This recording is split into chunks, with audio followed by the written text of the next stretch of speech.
आज हम सबके लिए लेकर आए हैं घूमे किसी के प्यार में आने वाले एपिसोड्स के बारे में। तो चलिए देखते हैं। सावी ईशान को हॉस्पिटल लेके जाती है, एडमिट कराती है और ट्रीटमेंट शुरू कराती है। उसके घर वाले सब आते हैं और कहते हैं कि कैसे हुआ, क्या हुआ। डॉक्टर्स कहते हैं कि ईशान की आंखों की रोशनी चली गई है, वो बहुत ज़्यादा क्रिटिकल है।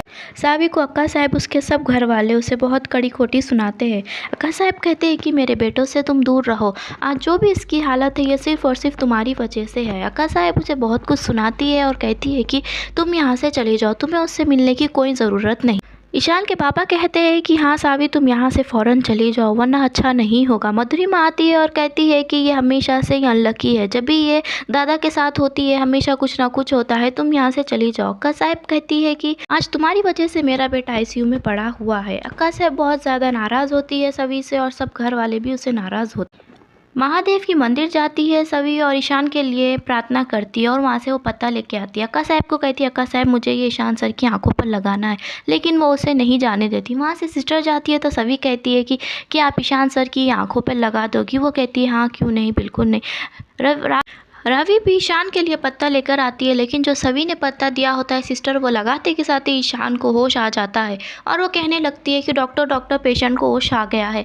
जैसे ही वो पत्ता लगाती है ईशान होश में आ जाता है और सब जने अंदर आ जाते हैं। डॉक्टर कहते हैं कि ये तो चमत्कार हो गया, ईशान को इतने जल्दी होश कैसे आ गया है। आकाश, रावी ने तुम्हारे लिए महादेव की मंदिर से पत्ता लाया और प्रार्थना की, शायद उसी की प्रार्थना आज काम आ गई कि तुम इतने जल्दी ठीक हो गए हो।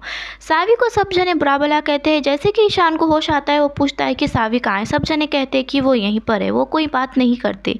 रावी कहती है कि थैंक गॉड तुम्हें हो।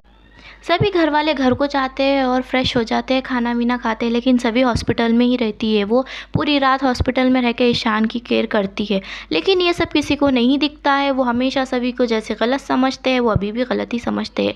डॉक्टर ईशान के रिपोर्ट्स देखते हैं और कहते हैं कि ईशान बिल्कुल अब ठीक है, आप इसे घर लेके जा सकते हो, लेकिन इसे थोड़ी कमज़ोरी है, आप सबको इसका बहुत अच्छे से ख्याल रखना चाहिए। ये कहते हैं डॉक्टर, वहाँ से चले जाते हैं। ईशान को डिस्चार्ज मिल जाता है। जब वो सब हॉस्पिटल से घर जाते हैं, कार में बैठते हैं तो सभी वहीं खड़ी होती है। अक्का साहब कहते हैं कि इसे हमारी कार में बिठाने की कोई ज़रूरत नहीं है। वो सब उसे वहाँ छोड़ते हैं और आ जाते हैं। घर आए बाद से रावी एक और एक ड्रामा शुरू करती है। वो कहती है कि मैं घर छोड़कर जा रही हूँ। अक्का साहब कहती है कि क्यों, क्या हुआ तुम्हें। वो कहती है कि इस घर में मेरी कोई जगह नहीं है, क्योंकि मेरी क्या हैसियत इस घर में रहने की। अक्का साहब कहती है कि मैंने तुम्हें एक अपनी बेटी समझा है और तुम्हें इससे बढ़ के वजह क्या चाहिए। ईशान ये सुनकर गुस्सा हो जाता है और रावी से कहता है कि तुम्हें कोई ज़रूरत नहीं है यहाँ से जाने की। ये थी आज के आने वाले एपिसोड्स के बारे में updates. Don't forget to like, share and subscribe to my channel.